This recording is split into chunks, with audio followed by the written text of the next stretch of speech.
Festive season में bumper discount को देखकर नमन ने ऑनलाइन सैमसंग का मोबाइल बुक कराया। डिलीवरी मिलने पर पैकेट खोला तो वो सन्न रह गए। इस पैकेट में बच्चों के खेलने वाला डमी फोन निकला। इस झटके से सहमे नमन कुछ समझ नहीं पा रहे हैं। ये सिर्फ नमन की समस्या नहीं है। फेस्टिवल सीजन के दौरान बड़ी संख्या में लोगों के साथ इस तरह की ठगी हो रही है। इस बारे में लोग सोशल मीडिया पर अपनी व्यथा आए दिन शेयर करते रहते हैं। दरअसल फेस्टिव सीजन में सेल के लिए अमेजॉन, फ्लिपकार्ट और मिंत्रा जैसी ई कॉमर्स कंपनियों ने बड़ी तैयारी की है। ग्राहकों को रिझाने के लिए ये कंपनियां तमाम तरह के प्रोडक्ट पर बम्पर डिस्काउंट दे रही हैं। इससे आकर्षित होकर लोग जमकर खरीदारी कर रहे हैं। ई कॉमर्स कंसल्टेंसी डाटूम इंटेलिजेंस की रिपोर्ट के अनुसार इन कंपनियों की 26 सितंबर से शुरू हुई स्पेशल सेल के दौरान लोगों ने एक सप्ताह में $6.5 अरब यानी करीब 55,000 करोड़ रुपए की खरीदारी की। सेल का यह आंकड़ा पिछले साल की तुलना में 26% ज्यादा है।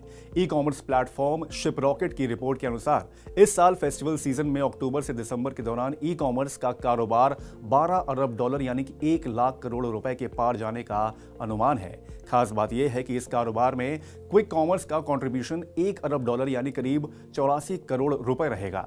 इस हिसाब से पिछले साल की तुलना में इस बार ई कॉमर्स का कारोबार 23% ज्यादा रहेगा। ऑनलाइन शॉपिंग की चकाचौंध में ग्राहकों के साथ बड़े पैमाने पर धोखाधड़ी भी हो रही है। शॉपिंग के दौरान कई बार साइबर ठग बैंक अकाउंट में सेंध लगा देते हैं तो कभी नकली सामान की डिलीवरी कर लोगों को मूर्ख बनाकर पैसा हड़प लेते हैं।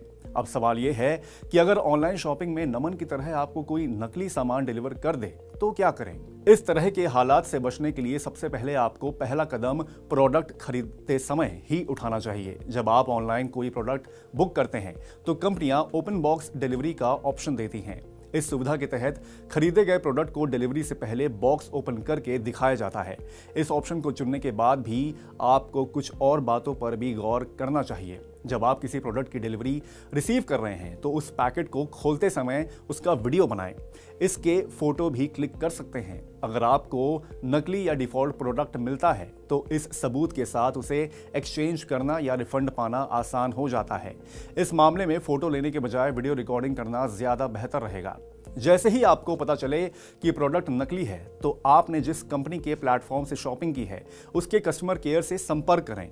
इसके लिए आपको उस कंपनी की ऐप या वेबसाइट पर लॉगिन करना होगा। यहां जाकर आप अपनी शिकायत दर्ज कराएं। आप चाहें तो अपनी समस्या ईमेल या व्हाट्सएप के जरिए भी भेज सकते हैं। अगर आप पोर्टल, ईमेल या व्हाट्सएप के जरिए शिकायत कर रहे हैं तो इसके साथ वीडियो को जरूर शेयर करें। अगर कंपनी आपकी समस्या नहीं सुन रही है तो आप अपनी बात सोशल मीडिया पर भी शेयर कर सकते हैं। तमाम कंपनियां सोशल मीडिया पर एक्टिव रहती हैं। अपनी साख खराब होने के डर से वो तुरंत रिस्पॉन्स करती हैं। अगर इसके बावजूद कंपनी आपकी समस्या का समाधान नहीं कर रही हैं तो फिर आप कंज्यूमर फोरम पोर्टल यानी कि consumerhelpline.gov.in पर अपनी शिकायत दर्ज करा सकते हैं। इसके अलावा कंज्यूमर फोरम के हेल्पलाइन नंबर 1800114000 या 1915 पर भी शिकायत कर सकते हैं। पोर्टल पर शिकायत दर्ज करने के लिए आपको ईमेल आईडी डालकर रजिस्टर्ड करना होगा। इसके बाद शिकायत से जुड़ी पूरी जानकारी, बिल और ऑर्डर की डिटेल्स के साथ सभी जानकारी सबमिट करनी होगी। कंज्यूमर से जुड़े पोर्टल पर पीड़ित को अपनी शिकायत ट्रैक करने का भी ऑप्शन मिलता है। अगर इस फोरम पर शिकायत का समाधान नहीं हो पाता है तो आप कंज्यूमर कोर्ट जा सकते हैं। कंज्यूमर मामलों के पोर्टल पर शिकायत मिलने के बाद कंपनी को समस्या के समाधान के लिए मैक्सिमम 45 दिनों का समय दिया जाता है। अगर शिकायत सही पाई जाती है तो ई कॉमर्स कंपनी आपको सही प्रोडक्ट मुहैया कराएगी या फिर पेमेंट रिफंड करेगी। कई मामलों में पीड़ित को मुआवजा भी दिया जाता है। अगर नमन की तरह आपको गलत सामान डिलीवर होता है तो कतई चुप ना बैठें। इस मामले की तुरंत शिकायत करें जिससे आपकी समस्या का समय रहते समाधान हो सके।